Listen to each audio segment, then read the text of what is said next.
Wonten dawuh nggih. Ndadosaken kerja raos sing manah.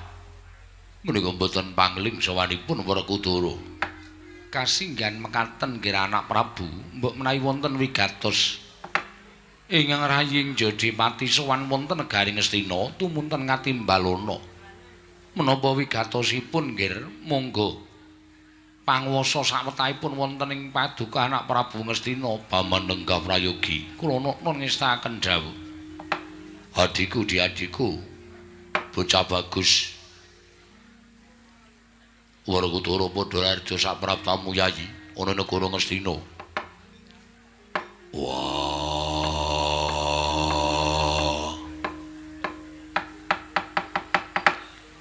Duryudana kakangku iya. Slamet tekaku. Aku ngaturake basaku katura. Kadangipun Kakang Werkudara ndak tampa ora liwat pangestunipun Kakang Tampanana. Ndak gegem dadiake jimat. Raden katuran karaharjan rawuhipun. Sengguni bapakku ya slamet tekaku. Aku ngaturake basaku katura. Kula tampi Raden ndadosaken bumbung raos sing manah. Oh, anakku ngger, Werkudara padha slamet satekamu Werkudara. Durna bapakku. Slamet tekaku ora luwih swijapa. Aku ngaturake basaku katura. Tak tampa Werkudara pangestune Bapak Tampanana ya Li. Ndak gegem dadiake jimat. Yayi Padharjo Karna kakangku ya. Slamet ning sambikala. Bektiku katur, tak tampa Dimas. Yayi kadangipun Kakang Yayi Werkudara. Werkudara, wonong paran. Apa wigatine dene sira Yayi sowan ana negara Ngastina? Mula diake matur marang pun Kakang Yayi Duryudana kakangku. Sewu-sewu keluputanku aku njaluk pangapura. Dene praptaku ana ing negara Ngastina gawe kogel kagelan penggalihmu. Iki nedhenganake pasewakan agung. Ning gandeng adreng nggonku kaselak kepingin nuruti marang karep. Mula aku tumuli munggah ning Datulaya. Ingkang wigati ana bab ingkang bakal ndak aturake sarta tak suwunake prisa kelawan wong atuaku. Wong atuamu sapa Dimas? Bapa Durna, ya Durna bapakku. Siadi darbib lelakon apa dene butuh kelawan bapa menemban Durna? Duryudana. Wis watara ana sak candra. Nganti tekani tunglungguhan ing dina samengko iki. Mbarep kakangku persasat kaya dene wong koncatan. Rasa jatining urip merga ditinggal lunga karo Drupadi Mbak Yuku. Drupadi lunga saka negara Ngamarta mongko ora ana baban kang menga andha ingkang semendhe banon kang tinumpuk. Bos akeh nggonku nyebar para wadyabala telik sandi supaya goleki menyang endi dununge Drupadi Mbak Yuku marandene Gagar Wigar. Tumuli nalika semono aku rembugan karo Jlamprong. Kudu menyang endi meneh aku njaluk tulung. Wah, jebul Jlamprong duwe iku partikel. Yen to aku karo dheweke tau tate suwita Brahmana ingkang wis kondhang monyor-monyor. Ora le kejaba mung Durna bapakku. Mula dina samengko Krilanwana aku njaluk wektu sawetara. Aku tak rembugan karo Durna bapakku. Aku arep takon menyang endi dununge Drupadi Mbak Yuku nggone lunga saka negara Ngamarta. Duryudana jagat dewa Bathara. Boduna wonten dawuh nggih. Jebul pinanggihipun Werkudara menika betah kaliyan panjenengan. Oh. Badhe wonten pigatos kaliyan kula. Iki kasinggihan mekaten. Ngono apa Werkudara? Wah, Durna bapakku ya. Ya. Kowe arep takon apa? Kowe arep perlu apa? Mara gak takono. Ora becik yen to aku rembugan karo Durna ngungkurake jer sampeyan wong tuaku. Mara padha adu arep kene aku tak matur marang Durna bapakku. Durna ina panalingan ulun majaring ratri. linenggak jangganira kapisanan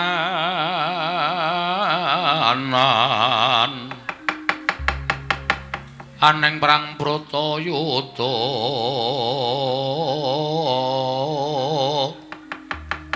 ing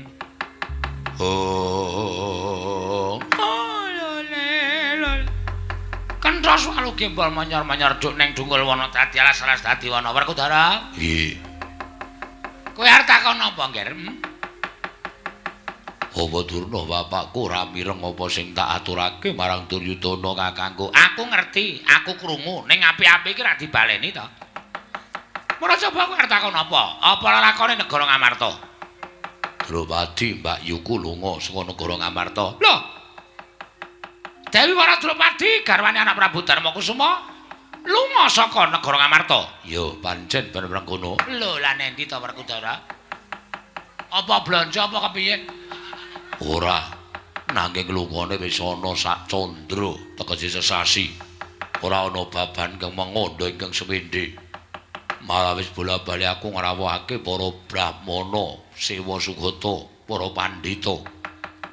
Tak jaluki tulung golek menyang didununging para Drupadi parandene gagar wigar tenantu karya. Mula aku takon karo Durna bapakku. Yen pancen Durna bapakku prisa, Mbak Yuku nendi tak golekane. Tak aturane kundur marang negara Ngamarta. Lole. Kanca bleguduk swalu gembol semoranti semolole gamana gapulungana. Ali loco ali. Werkudara? Nggih.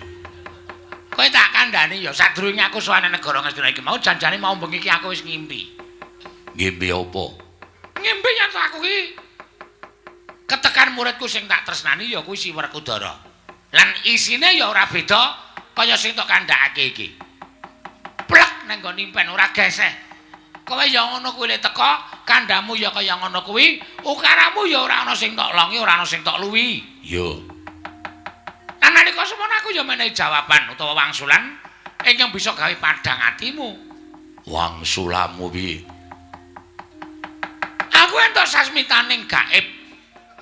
Sasmitaning Gusti Mahanasa, sasmitaning Jawata. Lan sak temene sadurunge kowe ngandhakake ento Wara Drupadi pilih tindak saka negara Ngamarta aku wis ngerti. Aku ki nek ngerti ra tau omong-omong. Ming meneng. Iya. Ning tak ndem ana ing pikir, tak cocoke karo kasunyatan. Lah kok jebul bener. Kowe sowan mrene iki ingkang wigati takon menyang ndi tindake Dewi Wara Drupadi. Cocok Werkudara, cocok. Aku ngerti. Kowe ngerti? Ngerti. Wah, yen pancen ngerti. Pancen bener-bener kowe Durna guruku, Durna bapakku. Sing wajib tak sunggi-sunggi, sing wajib tak ajeni, tak aosi. Wis cukup rasa ngalem bono kaya ngono kuwi. Wis rasa dadak tok alem kaya ngono kuwi aku wis do ngerti nek Durna ki undang penita manyar-manyar. Sak ciptane dadi, sak sediane ana. Iki ming Yo. ora ana liya ning jagat. Yo. Mula sak banjur aku tak takon karo kowe piye munggo nggonku bakal ngupaya. Ngene. Apa-apa kuwi ana tembungan jer basuki mawa biaya. Apa Kakang? Jer basuki mawa biaya. Mawa biaya tok, ora nganggo biaya. Supaya cetha utawa jer basuki mawa biaya, ngoten lho. Cethane ngoten niku. Jer basuki mawa biaya. Yo. Mula apa-apa sing arep digayo ki kudu nganggo pitukan. Wis mesti kuwi. Ora bakal iso disilaki. Yo. Apa-apa sing bakal dilaksanani arep digayo ki kudu nganggo pitukan, wis mesti. Pitukane apa? Ah, kowe nek tak kandhani mengko aja kaget. Ora. Dawing Jawata ingkang tak tampa nalika semana Jawata rawuh ning sanggar Pasemeden suci. Ana ing pertapan Sukalima, kleper.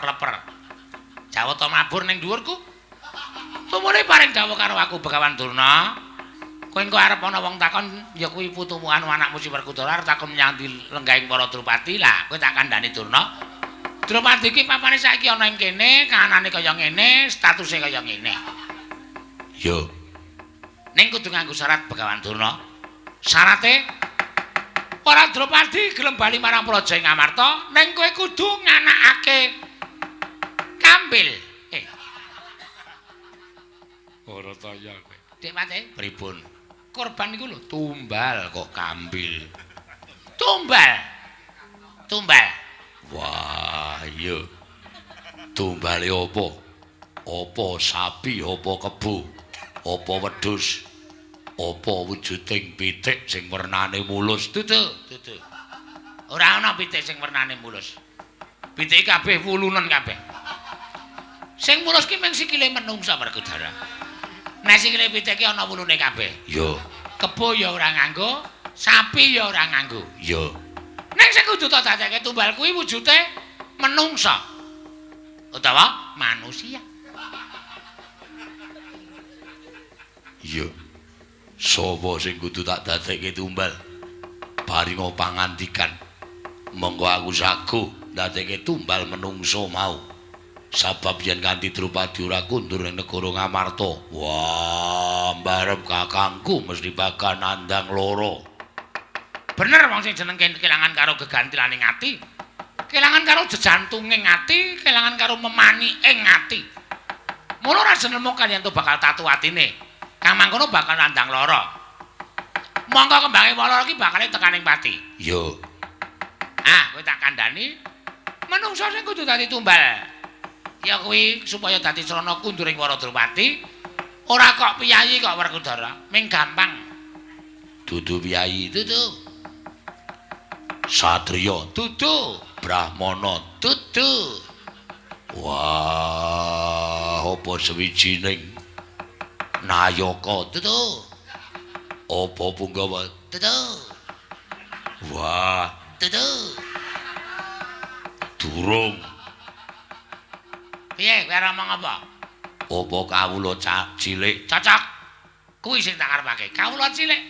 Wah, kawula cilik ora salah. Aku malah ora mentolo. Riyen wujude korban mau Nalindra sing watak angkur tak betetane. Kok sik Werkudara aja kesusu ya.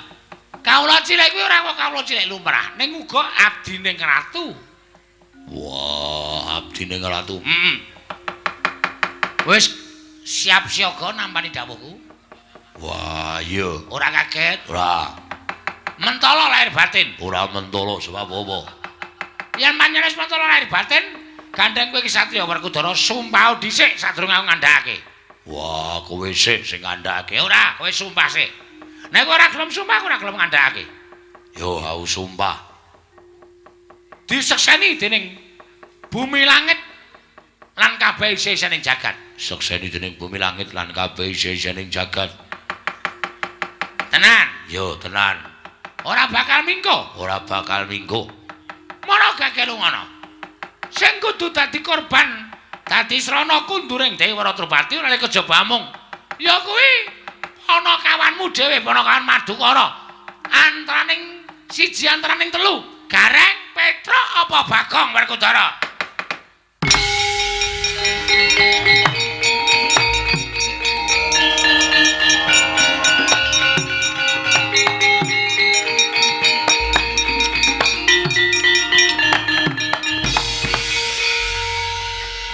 Piye kaget to kowe? Ketok pasuryanmu, ketok rupamu barang aku muni siji antaraning telu. Nala Gareng, Petruk apa Bagong? Wah, ingkang pasuryanmu ingkang sekawit bingar padang kok lak dadi ciput. Pucet. Ketok nek kowe kaget. Ayo, mengkari saiki tak tantik. Wis kebacut sumpah. Satria ki nek nganti ngelincati apa ganti sumpahe, wah, bakal tetel kasatriyanmu. Disoraki dening jagat, dipoyoki dening donya. Ing atase Werkudara Satria kondang, ing atase Werkudara ki Satria pengpengan. Werkudara ki sapa sing ora ngerti marang Werkudara? Kabeh padha keberbeken marang ngumandangi Raden Werkudara. Lah kok dadi kowe ora mangkat? Mang perkara dadi gawe tumbal, ya kuwi wujuding kawan siji antaraning telu. Apa kowe mesakake? Apa kowe perkara wis tau-taute dilabuhi dening para kawan? Wong ki nek gagas karo labuhane wong ora rampung le nyaur Werkudara. Wong ki nek gagas karo kabeciane wong ora rampung le mu nyaur. Najan tekan enteke umurmu ora bakal iso paripurna. Mergo wong urip ku ora bakal iso urip ijen. ning kudu urip ngetasa sumandhing marang sanak kadang mitra kawruh tangga teparu lan sapiturute. Yo. Wis sumpah lho Werkudara. Ning nganti orang netepi sumpahmu, oh tetel kasatriyanmu. Ora guna nggonmu madheg satriya seprene. Entek-entekane mung ora sida mateni karo Ponokawan siji antaraning telu. Merga kowe iman. Iya.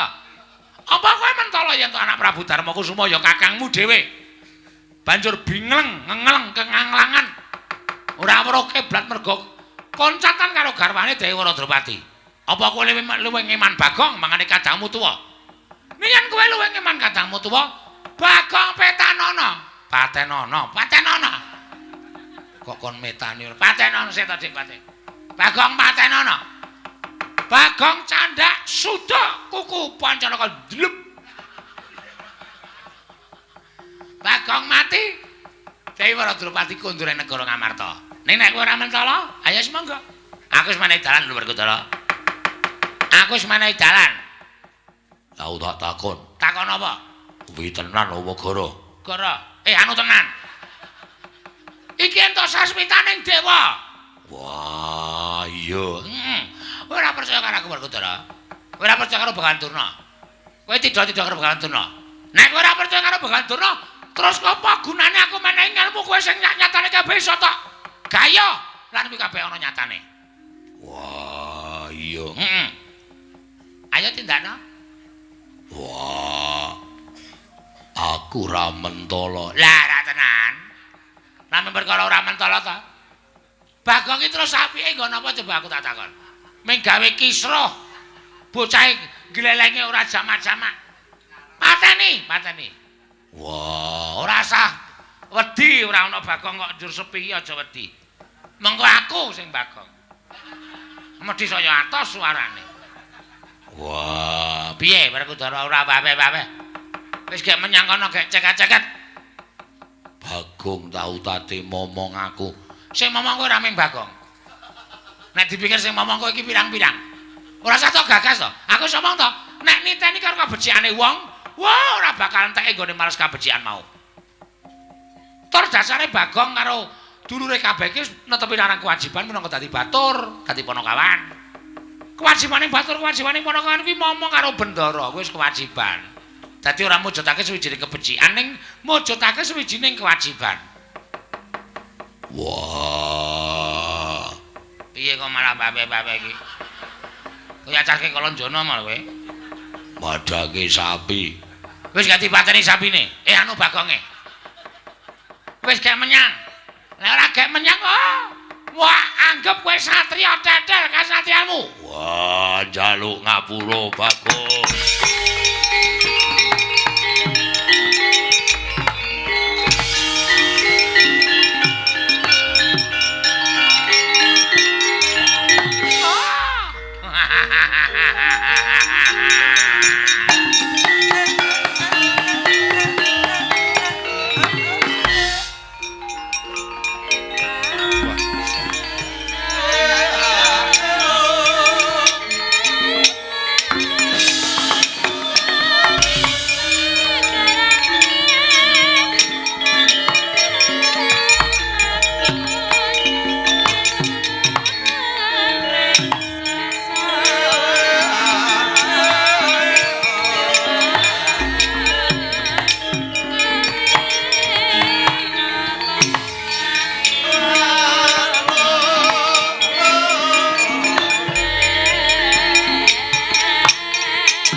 Swemyong ambrengeng kadi karunaning kaswase dosang kanda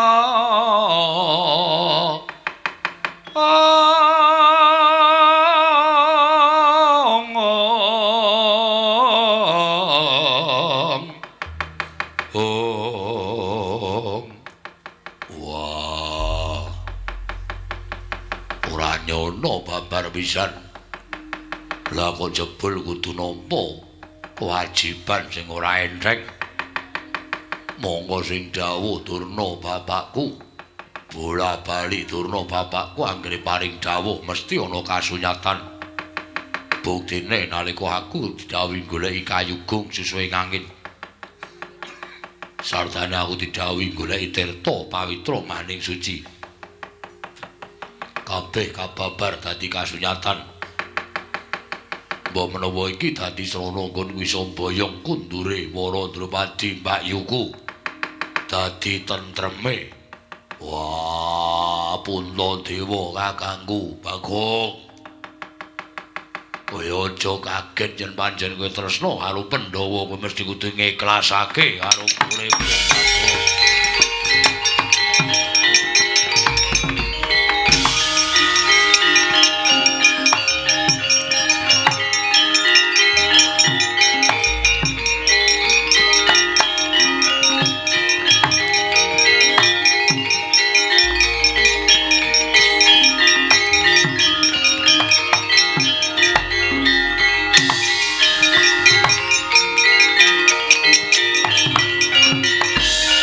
Sapeng karna mawingis-wingis katon lerandheping Trisula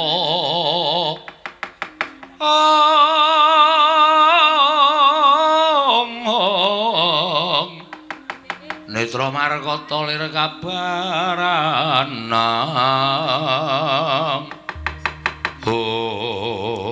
jagat wasanmu Bathara Wayapura jagat pancen tak sengaja rada nyelingker nggonku kondur marang negara Ngamangga.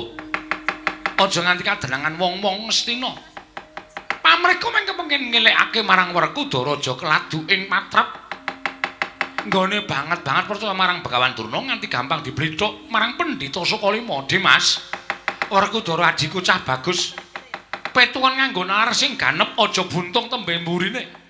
Mengko yen kowe geton wis ora bakal bisa nglakoni meneh lho Werkudara.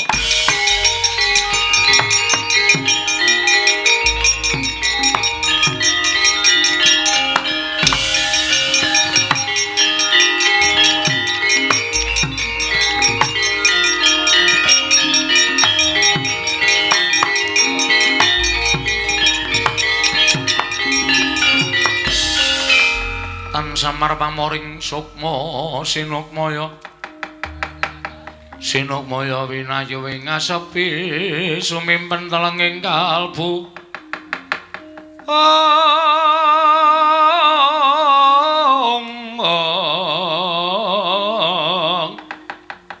pambukaning warana tarlen saking liyep layaping aluyup Tara Karna kakangku iya. Wah, nyegat aku sanjabaning tapel wates negara Ngastina. Dimas kadhahing pun Kakang. Pun Kakang ora bakal melu-melu perkara iki. Nanging gandeng pun Kakang nalika semono melu lenggah ana ing Datulaya tegese aku ngerti marang lakon ingkang bakal mbok lakoni. Pancen wis tak niyati, Werkudara. Piye? Petungen dhisik nganggo nalar sing ganep.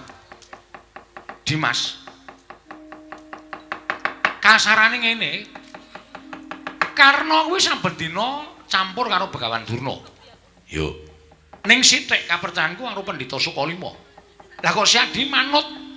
Nalika semono Siadi didhawuhi supaya mateni peranganing Panakawan siji ngantaraning telu. Apa Nalagaring, apa Petruk, apa Bagong? Coba to saiki petungen. Apa kelakon ing atase Prameswari kok mung dijoli nganggo nyawaning batur. Coba aku tak takon. Siji, kuwi pitungan dhisik. Angka saiki aku tak meneng ngerti karo Dimas Werkudara. Yen to labuhane Nalagaring Petruk Bagong kuwi gedhe tumraping kadang-kadangku para Pandhawa. Ora ngomongake kuwi jining kewajiban tumraping Nalagaring Petruk lan Bagong nanging pancen Siadi ginulwentah dening para Panakawan. Bebasan sikil dienggo sirah, sirah dienggo sikil. Pamrih Panakawan ora duwe pangarep-arep apa-apa mung kepengin Pandhawa kuwi mulya dadi wong. Nyatane saiki ya wis padha mukti ngawibawa Nyakrawati nang negara Ngamarta. Kabecianing Panakawan ing mengkono mau apa bakal mbok bales nganggo lelakoning Syadi ingkang mentala marang piranganing Panakawan. Coba pitungan. Nyai Waradropadi nggone tindak saka negara Ngamarta ora kudu nganggo dibantu mbali nganggo bantring menungsa. Ora Yai. Nanging kabeh mau mung minangka dadi pacobaning Hyang Mahanasa tumraping kadangku Yayi Puntadewa. Minangka dadi pamecut tumraping kadangku Yayi Prabu Ngamarta kepiye nggoning ngasah pikir sarta pangung kaling jiwa minangka dadi guru laki kudu ngupaya menyang didununge garwa yen to nganti ninggal marang Praja Ngamarta. Wah. Ayo pitungan. Mumpung durung kebajet sega durung kebajet dadi jenang. Syadi kudu metung perkara iki aja nganti Syadi mengko getun tembe mburine. Karna kakangku, piye? Aku ngaturake panuwun. Dene Karna kakangku wis ngandhani sarta wis tutur-tutur marang Werkudara. Nanging kuwi aja ngentrengke karo Begawan Durna. Aja mbok anggap kae pendhita cepethe. Kae pendhita sing dhuwur derajate, pendhita sing kondhak. Malah bola-bali dawuh karo aku nyatane ya kasunyatane. Contone bab apa? Kayugung susuhe angin. Tak goleki nyatane aku ya entuk gawe tirta pawitra manding suci. Sapa sing ora percaya karo Begawan Durna nalika semana akeh panunggalane. Nadyan Babu Kunti nalika sumantara gondheli karo aku aja nganti aku nurut sarta mbangun miturut karo Begawan Durna. Nanging jebul kabeh kleru. Kunti Babu kleru, barep kakangku kleru, Janaka Kresna kabeh kleru. Nyatane aku wis entuk tirta pawitra maning suci saka pituduhe Durna bapakku. Mula wis dadi anteping tekating Werkudara. Apa wae ing didhawuhake dening Durna bapakku. Wah, kuwi bakal tak estokake. Aja ngalang-alangi lakune Werkudara.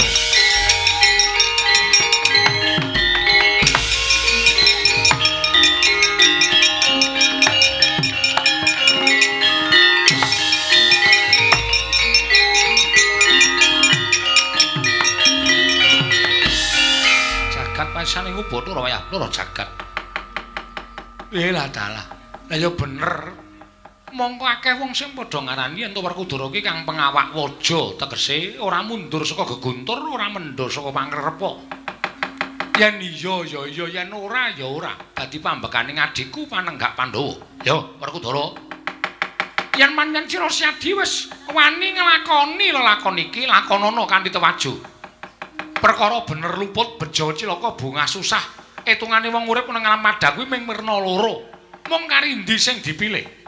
Sing ati-ati Werkudara. Muga-muga ora nganti Syadi kejlomprong marang juranging kanistan merga saka pokal gawene wong Astina Yayi. Yayi kadangku Jodipati.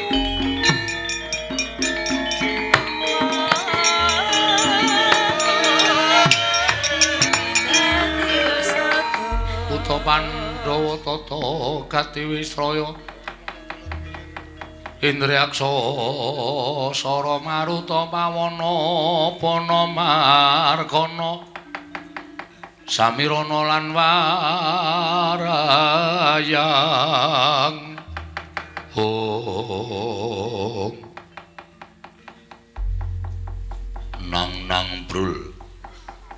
Nang brul mbek miyong tergelung sengu ladala tetaunan nggonku mendem rasa tresna karo kowe Drupadi.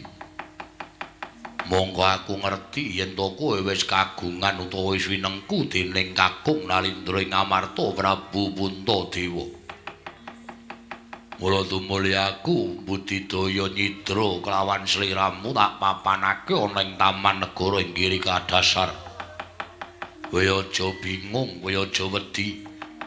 Ora-orane kowe tiba ning Padasuri nanging bakal tiba ning kasur babut aku ingkang bakal keduga bebantal yasta marang kowe Drupadi. Ing Wanudya Yutama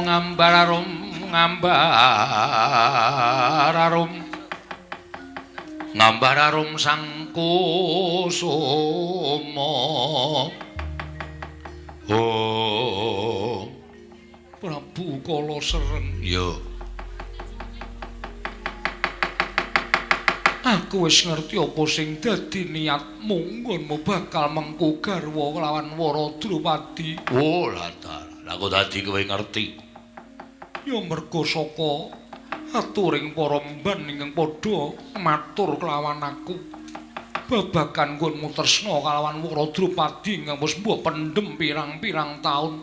Pancen bener. Mula kowe aja nolak, kowe aja duwa marang kekarepanku. Oh, iso edan.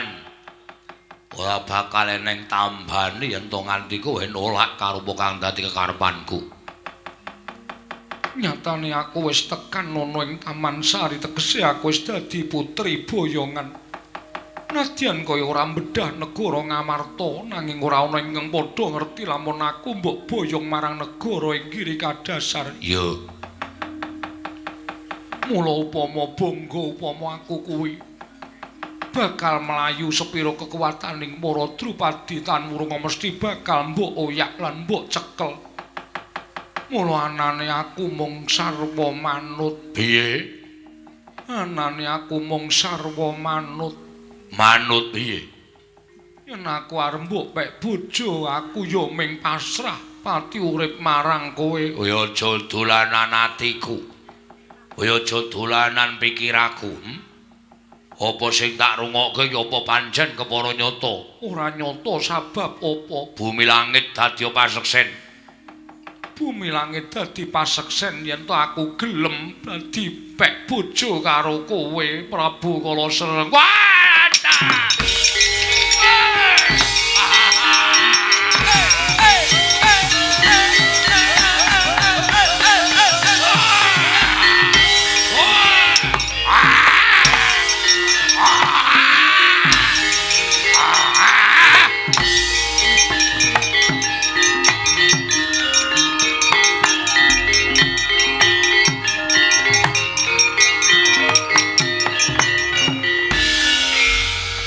Seneng-senengku aku ora mbutuhke mban sing pekok-pekok. Wak cokoti do tekaning pati. Aduh. Kananmu piye, Dik? Aduh. Ora ngerti apa-apa kok dicokot karo Prabu Kala Sereng. Ayo do golek tangga. Wala kaya mlaku ing wandi peteng kepapak obor sastra biar padhang trawangan. Kaya ketiga ngerak agak-agak dumadakan ana udan dresing ing kawasa nelesi atiku Wara Drupadi. Ora dalah. Kala Sereng Piye? upama aku duwe panjaluk Prabu Kala Sereng kersa apa ora? Kowe njaluk apa? Njaluk.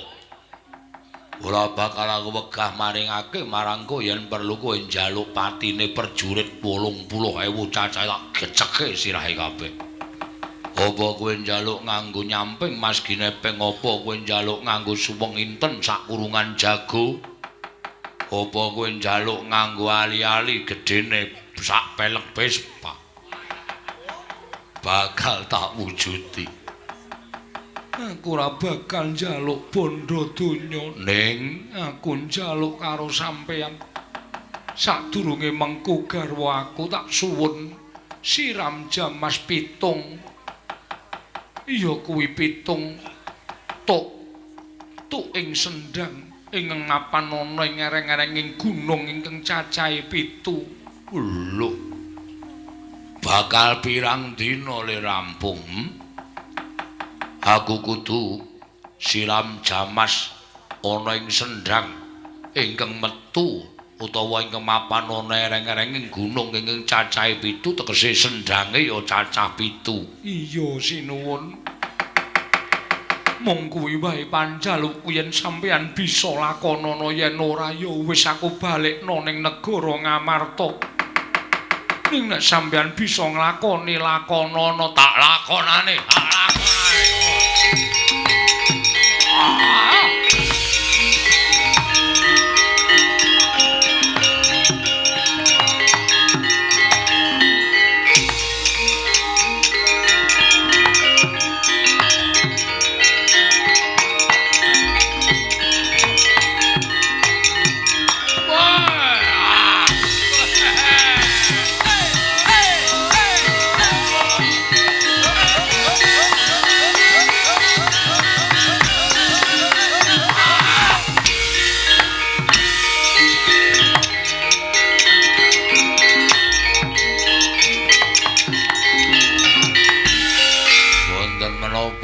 sinuwun.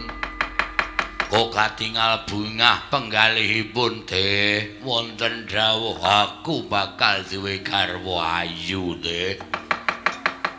Waradrupati sing tak colong tak leboken ing taman mau tak tanting dheweke sagung ngladeni karo aku de. Inggih sinuwun derek bingah.